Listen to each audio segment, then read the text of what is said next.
Hello guys, welcome back to my mini blogs. Guys দেখো, আজকে আমি আমাদের বাড়ি থেকে কিছু ফুল সংগ্রহ করে নিয়ে আসি এবং যে ফুলগুলি দিয়ে আমি রাত্রিবেলায় বসে পড়ি মালা গাঁথার জন্য।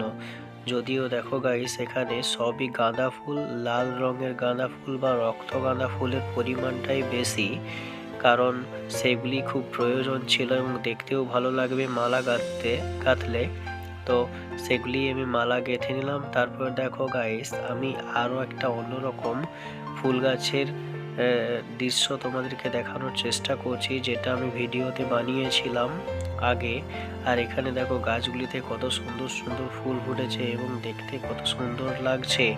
এবং পাশেই একটি দেখো গোলাপ বাগান ছিল, যে গোলাপ বাগানে এই টুকু গাছগুলি, কিন্তু সব গাছেই কিন্তু একটা একটা করে দেখো গোলাপ ফুটেছে। এইখানে দেখো গাছটা কেমন কালার, দেখো দু রকমের কালার বোঝাচ্ছে গোলাপ ফুলটি এবং দেখতেও সুন্দর লাগছে। দেখলে যেন মন জুড়িয়ে যাচ্ছে, দু রকমের কালার। দেখো গাইস, আজকের এই পর্যন্ত।